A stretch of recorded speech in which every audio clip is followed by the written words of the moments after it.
What's up, brother? Hey, what's up, Amos? Hey, what's up, Amos? You good? Yeah, I'm good, brother.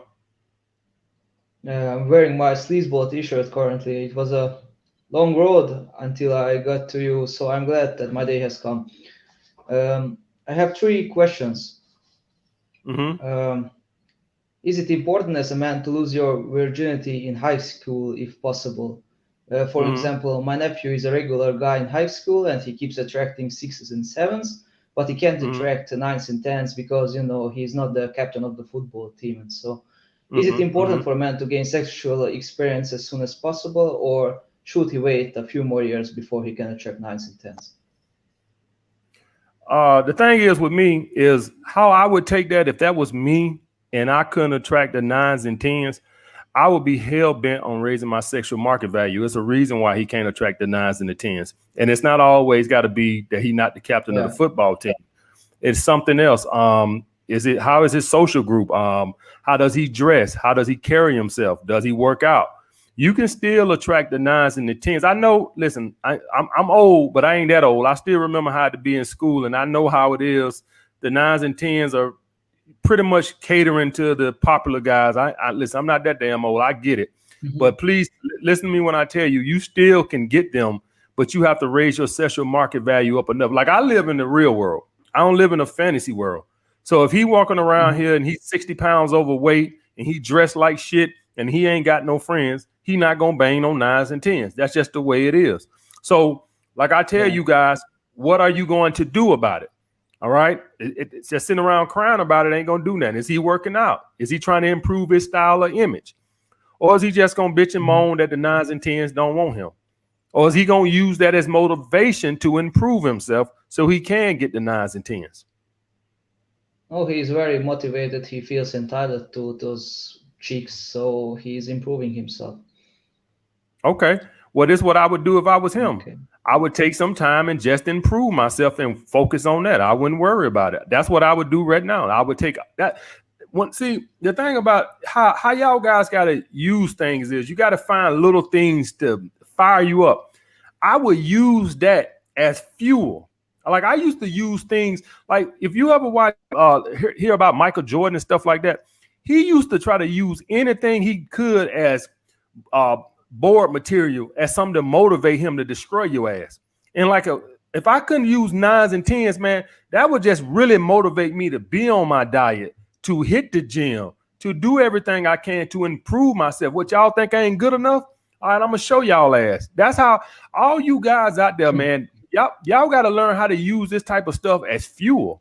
I used to use that type of stuff as fuel to better myself.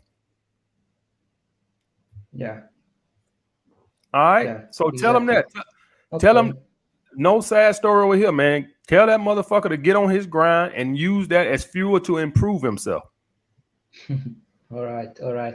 Okay. My All other right, bro. question is, if you was to go purple pill and decided to start a family, would you choose a woman who is a 10 but looks at you as a respectable beta male, or an 8 who looks at you as an alpha male?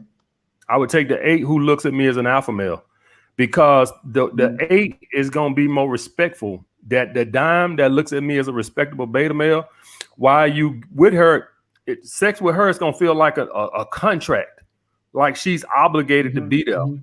and you don't want to be that. I would take a eight that views me as an alpha male any day over a dime that views me as a beta male. That ain't even something that Mhm. I'm. If I was to go purple pill, now if we just talking about Mhm. sleeping with, oh, I'm gonna take the dime because I ain't trying to spend no time with her like that. But if you talking about going purple pill, I'm gonna take the woman that views me as an eight all any day of the week.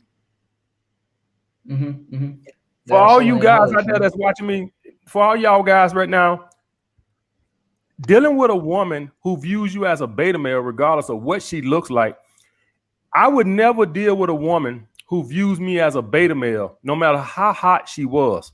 I'm just telling you right there because the sex is garbage, and she's not going to respect you. It's not going to be a good. You only want to be with women that views you as an alpha male. Now, if we're just talking about sex, having sex, then that's fine. But if you're talking about like in your rotation or a girlfriend or a wife or something like that, you cannot be around a woman like that for too long. She gonna get on your nerves. You don't want to be around a woman that views you that way because she's not gonna respect you. For all you guys out Mm-hmm. there that hate, see this, and see now you done took me down a road that I ain't want to go. I wanted to be positive tonight. See, now I'm finna turn into the bad EMS.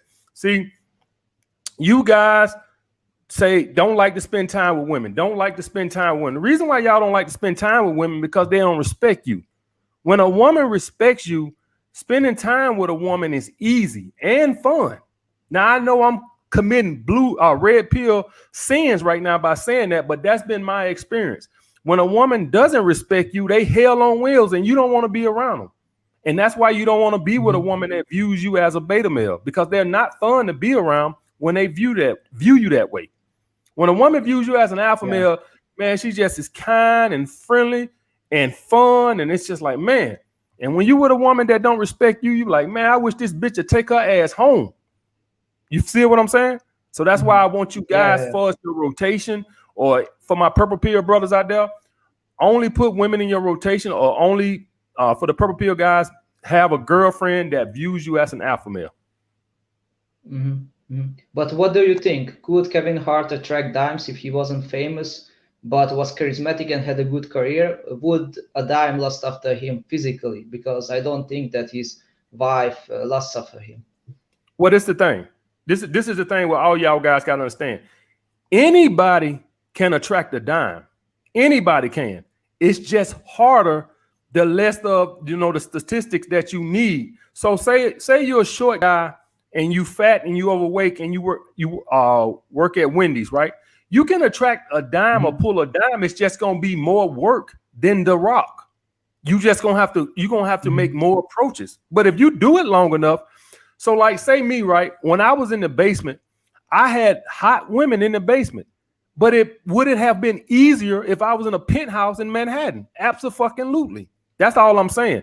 You don't need a Rolls Royce to pull a hot woman. But if we're gonna put all the variables in to match up, right? So say you the same guy, same looking guy, but you make $1 million opposed to $50,000, but you the same person. Well, the guy who makes $1 million is gonna make him easier. Now, I'm saying if everything, I know you could have somebody could be confident in somebody. Now, I'm saying if everything is equal and the only thing that's different is the money, well, the guy who makes the more money, it's gonna be easier. So somebody like Kevin Hart, yes, he could pull a dime if he was Kevin Hart, the carpenter. The only thing is he would have to Mm-hmm. make more approaches than he does now. That's it. So for all you guys out there that's wondering, whenever y'all see a fat guy with a hot chick, or you see a short guy with a hot chick, the thing is he didn't get deterred, and he didn't let rejection, deter him. He just kept going. That's all it is. That's all. That's the only Mm-hmm. thing is it'll just be harder, but you can still pull it down. Yeah, yeah, I see your point. I get your point. Okay, my last question. Mhm. How to find balance between being too serious or being too playful, like in everyday life with men, with women, and so. Well, the thing is, the good balance is when you see people start to taking your kindness for weakness, right? So Yeah, you yeah. can what I've learned in life is you can kind of be as playful as you want to, as long as people know that when it's time, you will put them in a place. And I'll give you a good point. How many people that they're kind of I say how many guys do you know that they're kind of friendly, Hmm. right? And they joke a lot, but they're getting your ass when the time is right. You see what I'm saying? Yeah, So all I'm yeah. saying is, as far as on a respect level, you can be as playful as you want to, as long as people know that you have boundaries.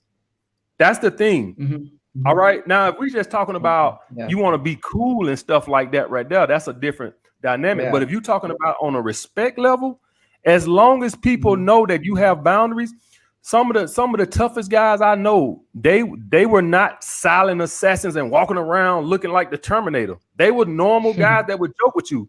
But if you cross that line, they will bust your ass.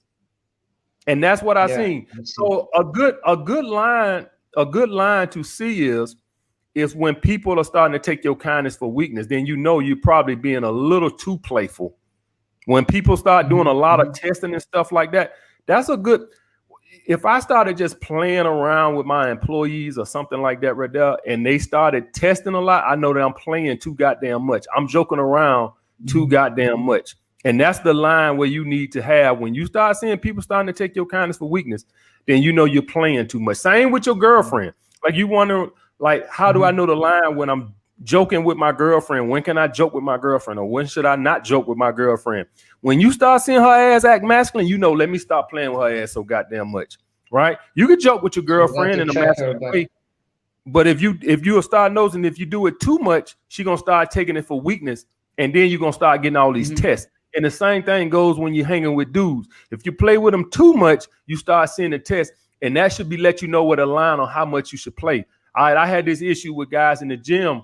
Well, I was like, I would be friendly in conversation, have a conversation with them, and then I would notice that sometimes they would take that as weakness, and then I would pull back a little bit, and that's to know who, like what the phrase is. You got to know who you can play with and who you can't play with, and so that's everybody's a little different. Like me. You could a guy could play with me as long as he's being respectful, right? And I'll never take a guy playing around or his kindness for weakness. But everybody's not like that. Soon as you show some guys some weakness, they taking it for weakness, and you just got to learn who you can play with and who you can't. I see. I get your point. All right. Thank you, man. It was an honor talking to you. I'm so grateful to you. You basically saved my life because I was blue pilled for 21 years. So I've been following you since 2019. I thank you very much for everything. All right, bro. Be good.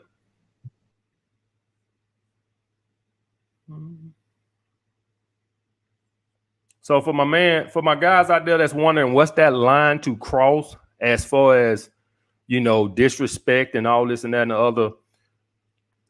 A good rule of thumb is when people start pushing too far, then you know you need to pull back. Same with your girlfriend. All right. But with all that being said, most people, if they know that they cross a boundary, right? They know if they cross a boundary, regardless of how much you plan, they'll still give you respect because they know that you have boundaries.